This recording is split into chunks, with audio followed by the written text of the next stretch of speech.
মানুষ মানুষের গোলামি করলে সে কোনোদিন স্বাধীন হতে পারে না, সে গোলামের গোলাম হয়ে বাঁচতে পারে, স্বাধীন হয়ে বাঁচতে পারে না। সেই জন্য আগামী দিনের বাংলাদেশকে, বাংলাদেশের জনসাধারণকে সত্যিকার যদি স্বাধীন করতে হয়, মানব রচিত মতবাদকে বাংলাদেশের জমিনে দাফন করে দিয়ে জাতীয় সংসদে কোরআনের আইনকে বিজয়ী করতে হবে, তাহলেই সত্যিকার শাহাদতের মধ্যে। বাংলাদেশ জামাত ইসলামীর দ্বিতীয় স্বাধীনতায় যারা শহীদ হয়েছিলেন তাদেরকে কেন্দ্র করে আজকের এই সেমিনার এবং শহীদদের ইংরেজি এবং আরবি ভার্সন বই দুটির মোড়ক উন্মোচন উপলক্ষে আয়োজিত আজকের এই আলোচনা সভার সম্মানিত জাতীয় নেতৃবৃন্দ, শহীদ পরিবারের সম্মানিত সদস্যবৃন্দ, সাংবাদিক বন্ধুগণ, আমার একান্ত প্রিয় ভাই সাহেব, আসসালামু আলাইকুম ওয়া রাহমাতুল্লাহি ওয়া বারাকাতুহু। দীর্ঘ সময় ধরে আপনারা কথা শুনেছেন, আলহামদুলিল্লাহ। আপনারা ধৈর্য ধরে কথা শোনার কারণে আপনাদেরকে আন্তরিক ধন্যবাদ জানাই, কৃতজ্ঞতা জানাই। আল্লাহ তাআলা যেন আমাদের এই সবুরের বিনিময়ে কাল কিয়ামতের নাজাতের ব্যবস্থা করেন, আল্লাহুম্মা আমিন। মোহতারাম আমিরে জামাতের ব্যাপারে কিছুক্ষণ আগেই আপনারা শুনেছেন, আগামীকাল তার অপারেশন হবে। আমরা দোয়া করব আল্লাহ তাআলা যেন তাকে পরিপূর্ণভাবে সুস্থ করে আমাদের মাঝে ফিরিয়ে দেন, আল্লাহুম্মা আমিন। তার সাথে আমি কথা বলে দুটা জিনিস আপনাদেরকে বলার জন্য চিন্তা করছি। জাতির পক্ষ থেকে, দেশবাসীর অনেকের পক্ষ থেকে, আপনাদের পক্ষ থেকেও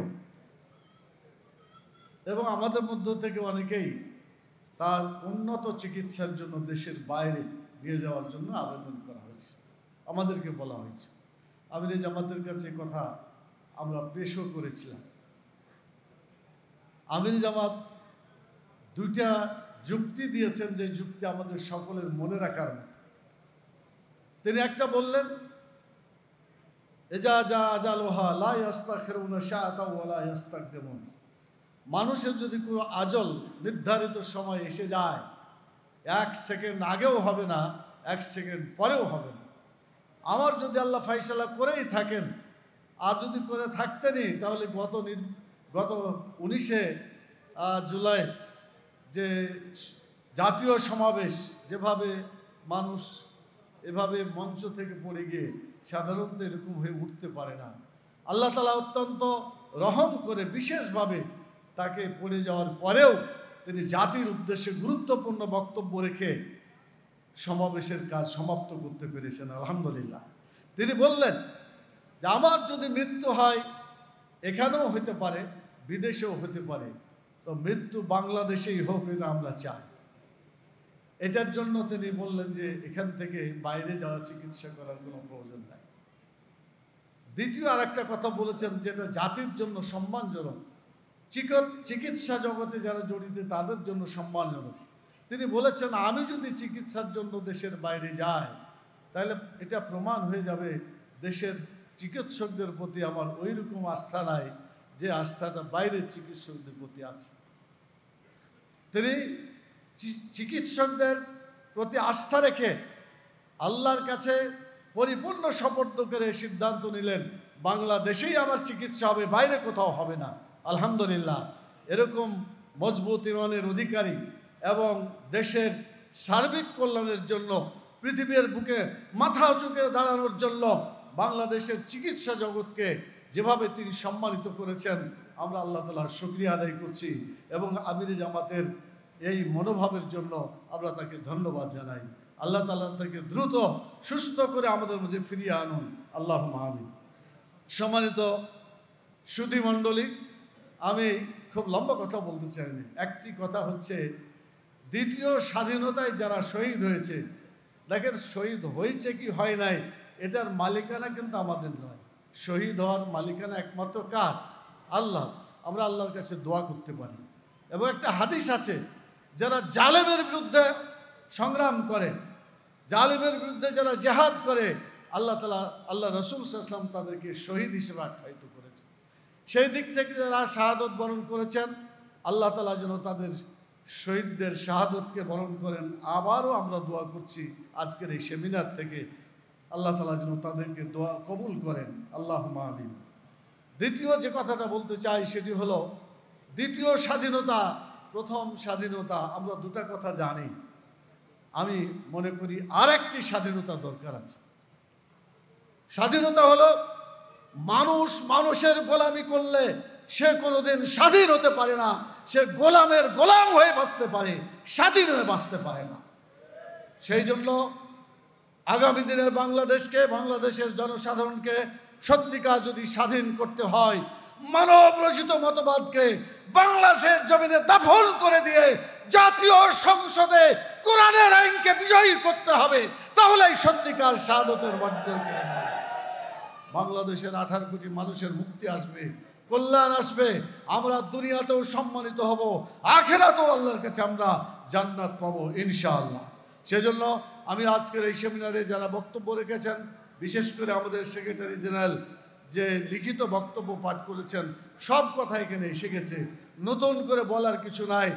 সামাপ করে যে কথাটি বলে আমার বক্তব্য শেষ করতে চাই, 1:45 বেজে গেছে, আজান হয়ে গেছে জুমার নামাজ, সেজন্য একেবারেই শেষ করছে এই কথা বলে।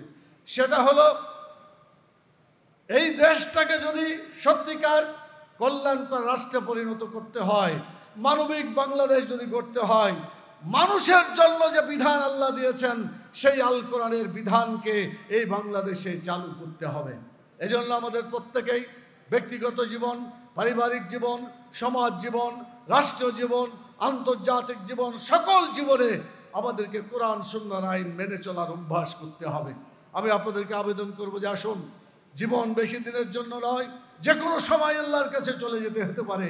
এজন্য আল্লাহর বিধানকে ব্যক্তি, পরিবার, সমাজ, রাষ্ট্র, জাতীয় আন্তর্জাতিক পর্যায়ে বাস্তবায়ন করার জন্য আমরা এখন মজবুতভাবে এগিয়ে যাই। আমি কি আশা করতে পারি জুলাইয়ের শহীদ যারা জীবন দিয়েছেন সেইভাবে প্রয়োজন হলে আমাদেরকেও জীবন দিতে হবে? আপনারা কি রাজি আছেন শহীদ হওয়ার জন্য?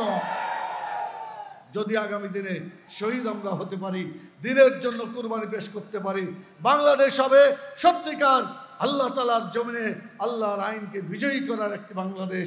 মুহাম্মদুর রাসূলুল্লাহ সাল্লাল্লাহু আলাইহি সাল্লাম মদিনায় যে ইসলামী রাষ্ট্র কায়েম করেছেন সেই আদলে বাংলাদেশ গঠিত হবে ইনশাআল্লাহ।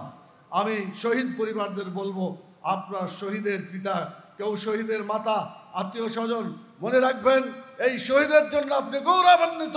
সেই আদর্শকে লালন করে পালন করে আমাদের সকলকে এগিয়ে যেতে হবে। তারা হচ্ছে আমাদের সামনে মডেল, সেই মডেলকে সামনে রেখে আমরা এগিয়ে যাই।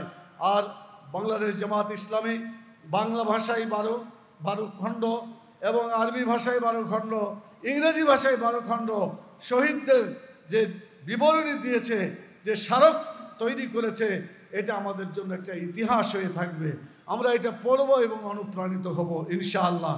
এই কাজের জন্য আল্লাহ তাআলা আমাদের সংগঠনকে, যারা এই পিছনে কাজ করেছেন সবাইকে আল্লাহ তাআলা উপযুক্ত পুরস্কার দান করুন, আল্লাহুম্মা আমিন। সম্মানিত ভাই এবং বোনেরা, আজকের এই গুরুত্বপূর্ণ সেমিনার এবং আলোচনা সভায় আপনারা উপস্থিত হয়ে আমাদেরকে ধন্য করেছেন। বাংলাদেশ জামাত ইসলামীর পক্ষ থেকে আন্তরিক অভিনন্দন জানাই। আমিরে জামাতও তিনি সালাম জানিয়েছেন এবং আপনাদেরকে ধন্যবাদ জানাচ্ছেন আজকের এই প্রোগ্রামে উপস্থিত হওয়ার জন্য। সেই জন্য সেই কথাগুলো বলে আপনাদেরকে অসংখ্য ধন্যবাদ জানিয়ে, সাংবাদিক বন্ধুগণ, আমাদের এই প্রোগ্রামকে কভার করার জন্য শুধু দেশে নয় আন্তর্জাতিক বিশ্বে ছড়িয়ে দেওয়ার এই কাজটা আগেও করেছেন, এখনও করছেন, ভবিষ্যতেও করবেন, তাদেরকে আন্তরিক ধন্যবাদ জানিয়ে, সবাইকে ধন্যবাদ জানিয়ে আমার বক্তব্য এখানে শেষ করছি। ওমা তৌফিক ইল্লা বিল্লাহ, সুবহানাকা আল্লাহুম্মা ওয়া বিহামদিকা, আশহাদু আল্লা ইলাহা ইল্লা আনতা, আস্তাগফিরুকা ওয়া আতুবু ইলাইকা। আসসালামু আলাইকুম ওয়া রাহমাতুল্লাহি ওয়া বারাকাতুহু।